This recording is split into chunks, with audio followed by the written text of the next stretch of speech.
Okay, as you know, this is a preliminary settlement conference. What we're going to go over are your mutual assets and your community properties, and our goal is to get this through the court system as quickly as possible. Unfortunately, it's going to be the getting there that's going to take some time. Why is that? Well, coming to an agreement is going to be a long and tedious process. Every I must be dotted, every T crossed, right, Alexis? Not necessarily. It's not like Jax doesn't have ample grounds for divorce.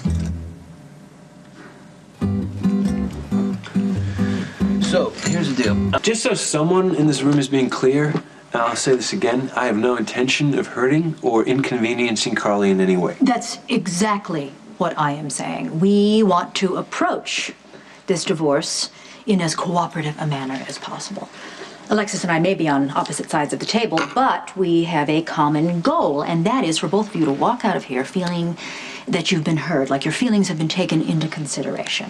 Now, the easiest way, the quickest way to do that, to achieve that goal, is to start here in these pre-settlement conferences.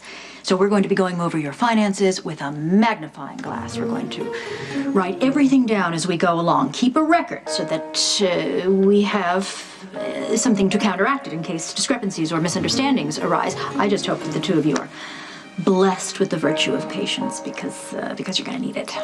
I'm sorry, I thought you said this was going to be quick and easy. Well, it can be if you'd stop sitting there like such a gentleman and shine a light on Carly's myriad failings as a wife. I have to admit. Why are you encouraging me to drag Carly through the mud? I mean, it's not my need to do it. Maybe it's your need. Maybe you should put that, feeling for Carly aside. Yeah, my job, just being objective.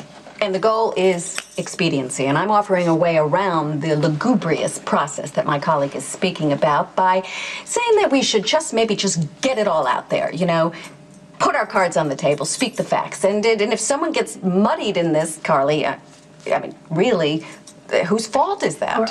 But you and I agreed in our pre-meeting meeting that our ultimate goal is to service our clients, that we should use our mutual power to see to it that they both get what they want. Now, see, doesn't that strike you as patronizing? I mean, to suggest that you or I or both of us would know our clients' best interests better than they do. I mean, actually, I have a client, you're my client, and my job is to give you the divorce that you want as quickly, as painlessly, and inexpensively as possible. I mean, that's my job. It's not anyone's fault here. Carly is a train wreck.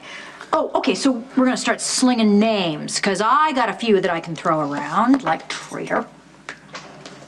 Well, you didn't even try to whisper that, and I heard it anyway. Okay. And I didn't agree to anything. Excuse me, can we get back to the meeting? Certainly. Where were we? Train wreck. I'm sorry. It just slipped out.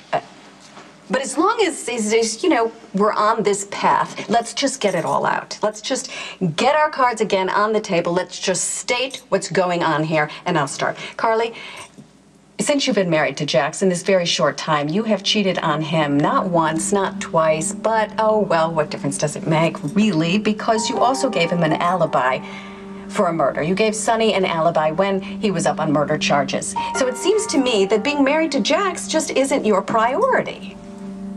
I failed Jax miserably, but you left out the most important part.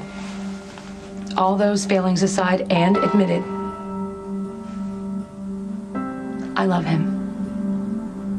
Alexis, I get that you don't like me and you're only trying to protect Jax. You're constantly on guard against anyone who's going to hurt him, and I did. I hurt Jax. And as he likes to point out many times, but it wasn't deliberate or out of malice. So you hear me when I say this, I love my husband. I went into this marriage with an open heart.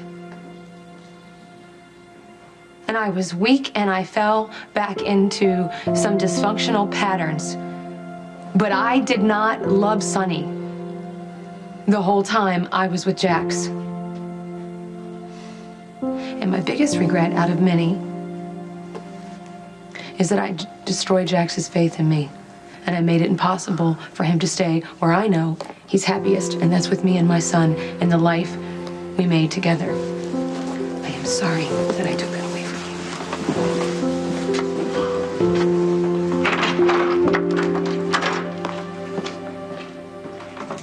May I just say that as a matchmaker, you leave tons to be desired. Well, I'm sorry you're disappointed. If you found it impossible to get on the bandwagon, was it too much to ask that you not actively inflame the situation? I think everyone's intentions were good, and I also think that Jax and Carly truly love each other, and that they may even reconcile. Exactly. So where's the downside, Alexis? You and I could rack up boatloads of billable hours and get to feel good about ourselves for helping along the course of true love. When did you become a cheerleader for true love? I have always had a romantic streak, but this is not about me, is it? This is about something that almost never happens. Both clients get to go home happy. That would be nice, if it would last more than a moment. And from what I can observe, Carly doesn't seem to be capable of long-term happiness. Because sooner or later, Sonny is going to crook his finger and that she will trample Jack's heart on the way out the door. Now, really, what kind of friend would I be if I facilitated that kind of pain?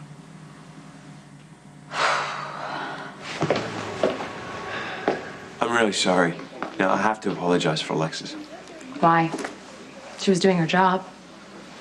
Pursuing the divorce you want so badly. Looking out for your interests. She went past being professional. I mean, she chased you out of the room. No, she didn't. That was me choking on my own garbage. I get that Alexis doesn't like me, but that doesn't make what she said any less true. Except when she implies that I don't love you, because she's always been wrong about that. I know. Do you? I've never doubted your love, Carly. And just to be clear about something, my instructions to Alexis from the start about this divorce were make it painless. Last thing I want to do is place blame. Amicable or nasty, divorce is guaranteed to hurt. That's just the way it is. Well, I was hoping, once we get through the divorce, once we get some distance between us and some closure, then maybe we can be friends. Well, I guess I'd rather be friends with you than nothing at all. But I won't promise to stop feeling what I feel.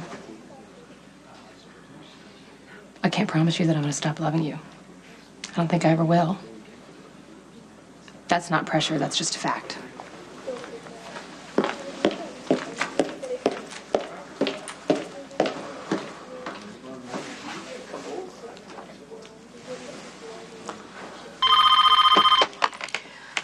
Alexis Davis, I'm coming back to see you. did you forget something? Yeah, I'm starting to think so. I think it's time you and I had a realistic discussion about your divorce. You okay? You sounded borderline agitated on the phone. I want you to stall the divorce.